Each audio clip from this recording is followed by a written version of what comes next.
کہ جتنے بھی کتابیں اللہ نے کہا کہ I have sent down to the earth, I sent down to the earth and to teach the people what is wrong, what is right. But I said, I mentioned openly, I will not protect of this book. I will not protect this book. میں اس کتاب کا محافظ نہیں ہوں، میں اس کتاب کی حفاظت نہیں کروں گا۔ توریت موسیٰ کو دیا گیا، اے موسیٰ حفاظت تم کرنا۔ زبور حضرت داؤد کو دیا گیا، اے داؤد تم حفاظت کرنا۔ انجیل حضرت عیسیٰ کو دیا جاتا ہے، اے عیسیٰ اس کی حفاظت خود کرنا۔ لیکن جب قرآن کی باری آتی ہے تو اللہ کہتا ہے کہ اے محمد یہ قرآن آپ کو دیا جا رہا، لیکن اس کی حفاظت آپ فکر مت کرنا۔ ان بے آنکھ والے لال بجکروں سے اس کی چنتا مت کرنا آپ۔ ان نالائق ہنجار بے زبان اور بے لگام یہ میڈیا والوں کی فکر مت کرنا، یہ قرآن کے غلط معنی مطالب بتائیں گے لوگوں کے سامنے۔ I am enough، میں کافی ہوں ان لوگوں کے لیے۔ کیوں؟ ہم نے اس قرآن کو نازل کیا ہے اور یہ کلام ہمارا ہے اور اس کی حفاظت بھی میں ہی کروں گا، کوئی اس قرآن کو بدل نہیں سکتا۔ کیوں؟ اللہ کا کلام کبھی بدلا نہیں جا سکتا۔ لا تبدیل لکلمات اللہ۔ اس لیے جو لوگ ناپاک ارادہ رکھتے ہیں اپنے ذہن میں قرآن کے معنی کو بدلنے میں، قرآن کے الفاظ کو بدلنے میں، اب سے پہلے باطل طاقتیں کوشش کی جا چکی ہے قرآن کو بدلنے کے لیے۔ کیا جب دیش آزاد ہو رہا، جب دیش میں انگریز تھا، کیا اس وقت انہوں نے 3 سے 5 لاکھ قرآن کریم کے نسخے نہیں جلائے تھے؟ دلی کے اندر مدرسوں میں ڈھونڈ کر، جیسے مکتب ہے، مکتب کے روم میں کمرے سے الماری سے کتاب وہاں طاق سے نکال کر قرآن کے مسودوں کو آپ کے حوالے کرتے۔ کسی نے کہا کہ کیوں جلاتے ہو؟ انگریز نے کہا کہ مسلمانوں کی طاقت اس قرآن سے ہے، مسلمانوں کو انرجی اس قرآن سے ملتا ہے، ہم اس قرآن کو جلا دیں گے، ہم اس قرآن کو دفن کر دیں گے، ہم اس قرآن کو مٹا دیں گے تو ہم ان کے اوپر حاوی ہو جائیں گے، ان کو پاور اور ان کو طاقت ملنے بند ہو جائے گی تو یہ ہم سے مقابلہ نہیں کریں گے۔ آج اس قرآن کے وجہ سے یہ لوگ ہر تیسرے دن سر پر کفن باندھ کر ہاتھ میں تلوار لے کر ہم سے لڑنے کے لیے چلے آتے ہیں۔ اس لیے قرآن کے ایک نسخے کو باقی نہیں رکھوں گا، قرآن کا ایک مسودہ جلا کر راکھ کر دوں گا۔ کسی عالم نے کہا کہ تو پاگل ہے، تو بے وقوف ہے انگریز، کیا تو قرآن کے نسخے کو جلانا چاہتا ہے، قرآن کے مسودے کو جلانا چاہتا ہے جو کتاب کی شکل میں ہے؟ اور یہ کتاب کی شکل میں تجھے قرآن نظر آ رہا ہے، ان سینوں کا کیا کرو گے جن سینوں میں بچے ہمارے 3,22,000 قرآن کریم کو محفوظ کیے ہوئے؟ کہاں سے ڈھونڈو گے؟ آپریشن کر کے دیکھا گیا، سینے کے اندر کوئی قرآن نظر نہیں آتا۔ اس بچے کو کہا گیا کہ پڑھو تم قرآن کریم، اس کو وہ قرآن پڑھنا شروع کرتا ہے، وہ انگریز تعجب میں پڑ جاتا ہے کہ ابھی تو میں نے دیکھا کچھ تھا ہی نہیں، لیکن یہ پڑھ کہاں سے رہا ہے؟ بنا کسی چپ یا بنا کسی میموری کے کوئی چیز ریکارڈ نہیں کی جا سکتی، لیکن قرآن ایک ایسا کلام ہے بنا کسی واسطے کے، بنا کسی وسائل کے، بنا کسی مادی چیز کے اللہ تبارک و تعالی معصوم بچوں کے دل و دماغ میں اس قرآن کو بسا کر اس قرآن کی حفاظت کرواتا ہے۔ اسی لیے قرآن سے جو جڑے گا اللہ قرآن کے صدقے میں اس کی بھی حفاظت کرے گا۔ انگریز تعجب میں پڑ گیا، انہوں نے توبہ کیا کہ ہم قرآن کو نہیں مٹا سکتے۔ کیوں؟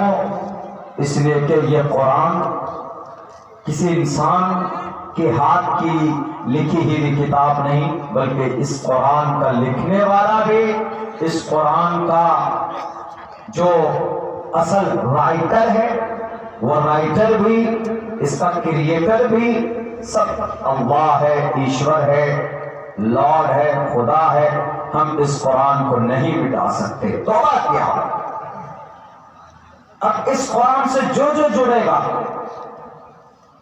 قرآن کی حفاظت کے ذمے اللہ کے ہے، حفاظت اس کے اللہ کے ذمے۔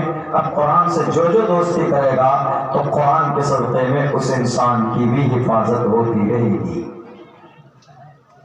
ہم لوگ کتنے قرآن سے جڑے ہوئے ہیں؟ میں نے ابھی بتایا تھا، ابھی 2-3 روز پہلے میرا ایک پروگرام ادھر بنگال کے اس سائڈ میں تھا، کھڑگپور سائڈ میں، اور تقریر کے دوران ہم نے ایک بچے سے ہم نے کہا ایک گانے کا 2 ورڈ میں نے بولا، لوٹ لی محفل، تو ایک بچہ کیا بولتا ہے؟ لوٹ۔ ہم نے کہا کہ یہ گانا ہے، بتاؤ لوٹ لی محفل، تو ایک بچہ کیا بولتا ہے جھٹ سے؟ پٹھان کا گانا، پٹھان فلم کا گانا۔ دیکھیے بچہ ہے، جیسے ہم نے 1-2 لفظ بولے کہ لوٹ لی محفل، یہ مکمل گانا بھی نہیں ہے، بلکہ شاید بیچ میں یا آخر میں اس کا کہیں کوئی جملہ ہے، 2-3 لفظ ہے، لوٹ لی محفل، تو بچہ ایک دم دھڑ سے ہاتھ اٹھا کے بولتا پٹھان کا گانا۔ ہم نے کہا واہ۔ پھر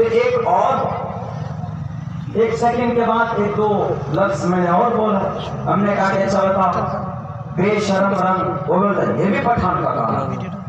ہم نے کہا واہ کمال ہے بھائی، اتنا سا بچہ ہے، گانے کا 2-3 لفظ بولتے ہی اس کو فوراً پتہ چل گیا پٹھان کا۔ ہم نے کہا اچھا بیٹا ایک بات بتاؤ، یہ بتاؤ یہ کس کا گانا ہے کہ کیا ہے؟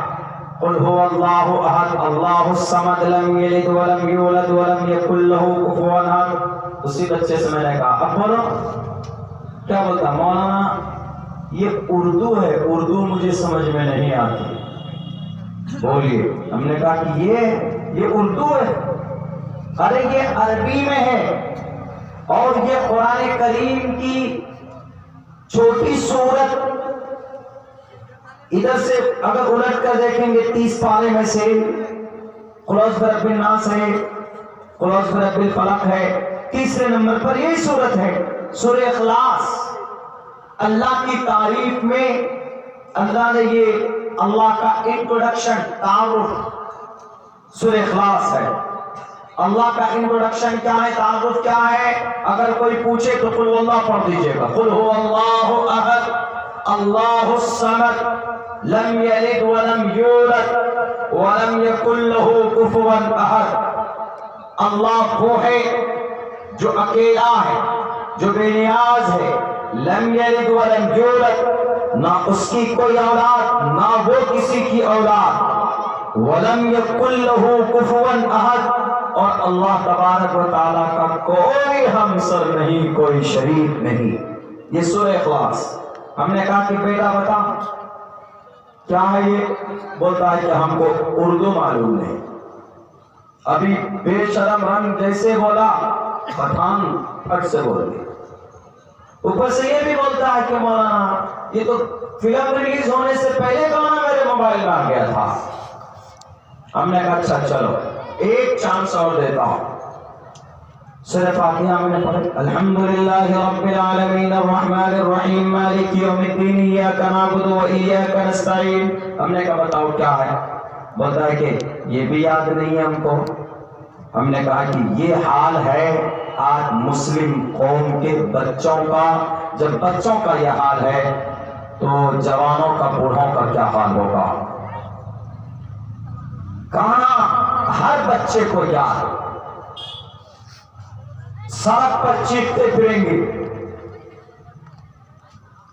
لیکن سورہ اخلاص یاد نہیں، سورہ فاتحہ یاد نہیں۔ گانا سننے سنانے پر بڑے خطرناک وعید ہے، عذاب ہے، لیکن قرآن پڑھنے پڑھانے پر بڑا اجر ہے اور بہت بڑی بڑی نیکیاں ہیں قرآن پڑھنے اور پڑھانے پر۔ اللہ کے نبی فرماتے ہیں خیرکم من تعلم القرآن وعلمہ، تم میں بہترین، خیرکم اس میں تفضیل ہے، تم میں سب سے بہترین، تم میں سب سے بہترین اچھا انسان وہ ہے جو قرآن سیکھتا بھی ہے اور دوسروں کو سکھاتا بھی ہے۔ یہ نہیں کہا کہ تم میں بہترین وہ ہے جو پٹھان فلم کا گانا گاتا ہے اور گواتا ہے، نہیں، ان کی تو مرنے کے بعد بندر کی طرح پٹائی ہوگی، اسی کے بندر کی طرح لال کر دیے جائیں گے۔ تو آج مسلمانوں کی جو حالت ہے، جو یہ سچویشن ہے کہ کوئی بھی قرآن پر اعتراض کر دیتے، کوئی بھی نماز پر اعتراض کر دیتے، ہمارے پاس افراد نہیں ہے اغیار کو جواب دینے کے لیے۔ ہمارے بچے گانوں میں، سنیما میں، فلم میں، ٹی وی میں ہے، ہمارے پاس انٹیلیجنٹ بچے ہے، ہمارے پاس شارپ مائنڈ بچے ہے، ہمارے پاس ذہین بچے، کیوں ہے ہمارا بچہ قرآن کریم کا مفسر کیوں نہیں بنتے؟ قرآن کا ماہر ہونا چاہیے۔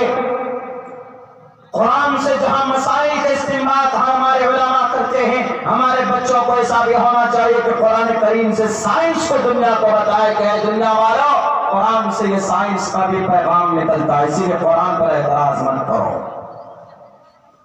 بابا رام دیو جیسا دیر آنکھ والے لال مظفر قرآن پر اعتراض کرے نماز پر، تو ہمارے پاس ہمارے بچوں کے اندر اتنی کیپیسٹی ہونی چاہیے کہ اس دیر آنکھ والے بابا کے سامنے کھڑے